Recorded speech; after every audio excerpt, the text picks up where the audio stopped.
Selamat petang, salam sejahtera. Terima kasih karena bersama dengan saya di Nazilin Unity Channel.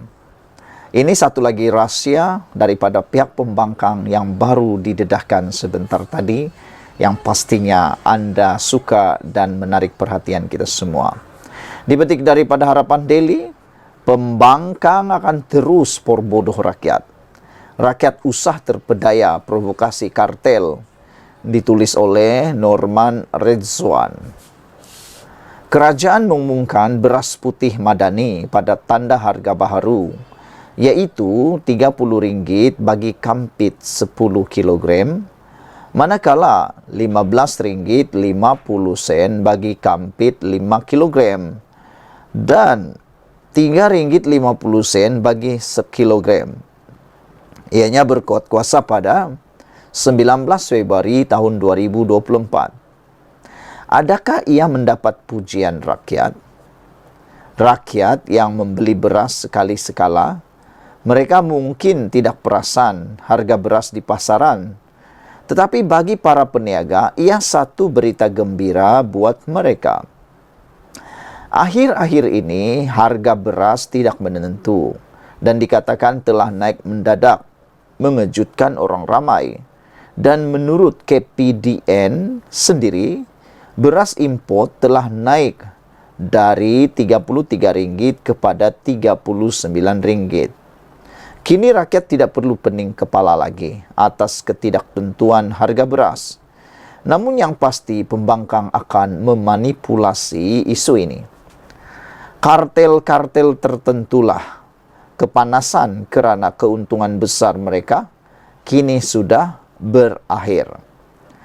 Kerajaan Madani menyebelahi rakyat dan peladang dan bukan lagi tauke-tauke besar. Sudah terdengar amaran dari pengilang, jangan permainkan pemain industri. Tentulah mereka berang. Mereka berang jika keuntungan mengecil dan pasti mereka ini nanti yang paling bising bersuara. Fitnah beberapa saitru pembangkang kedengaran kononnya ia untuk menjaga kartel beras. Ia satu persepsi jahat. Sedangkan langkah kerajaan ialah untuk menamatkan permainan kartel.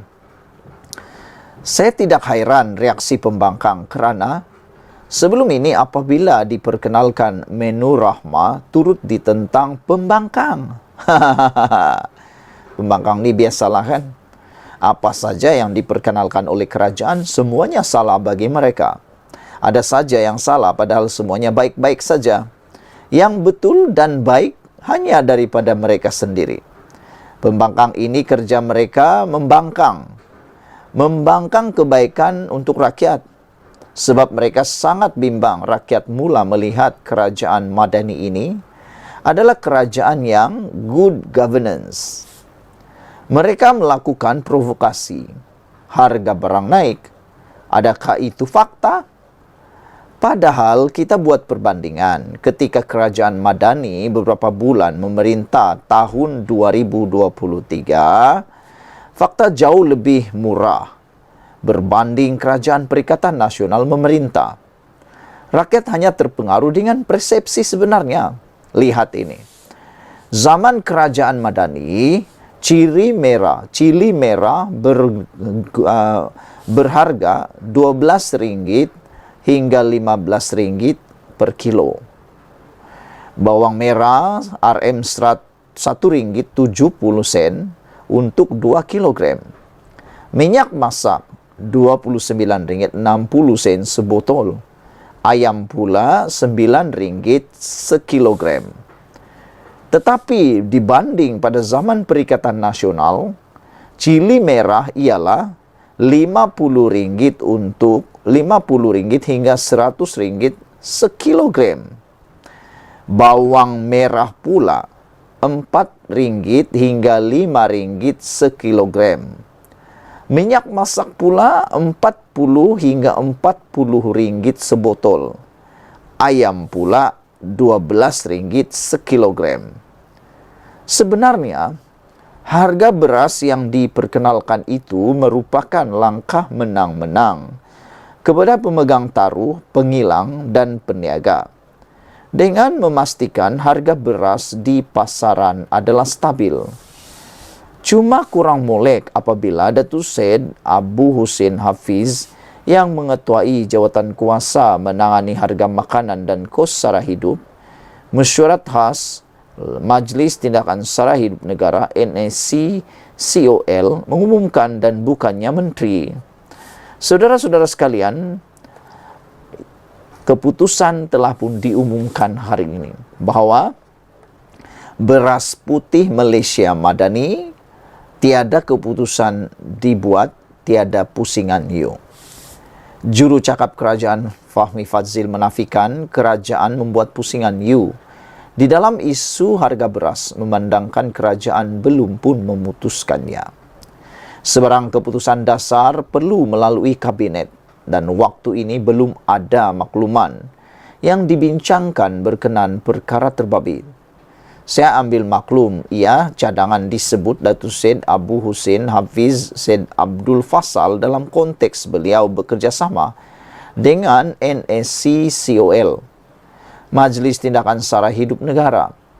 Tapi seperti Datuk Seri Anwar Ibrahim sebut, NECOL akan teliti keseluruhan dan akan buat kenyataan kemudian. Bagi saya, mungkin ada penyelarasan perlu dilakukan. Dan bila timbul persoalan daripada pengusaha, pekedai dan peruncit berhubung isu beras putih Malaysia Madani, jadi saya lihat perkara ini perlu diuruskan dengan lebih baik, katanya lagi.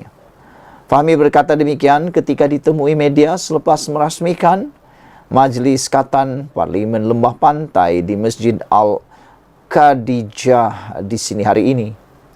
3 hari lalu, Datuk Seri Abu Hussein Hafiz Said Abdul Fasal yang juga pengerusi jawatan kuasa makanan di bawah NACOL dilaporkan berkata, kerajaan memperkenalkan beras putih Malaysia Madani pada harga jualan RM30 bagi kampit 10 kg berkuat kuasa 19 Februari ini. Serentak pengumuman itu, beliau memaklumkan kategori beras putih tempatan atau dikenal sebagai super special tempatan dan beras putih import dimansuhkan. Menteri Pertanian dan Keterjaminan Makanan, Datuk Seri Muhammad Sabu bagaimanapun mengesahkan tiada keputusan dibuat dan bersetuju dengan pengumuman Perdana Menteri Datuk Seri Anwar Ibrahim agar pengumuman dibuat selepas mesyuarat NACOL. Saudara-saudara sekalian, ini ialah isu berkaitan dengan beras di Malaysia.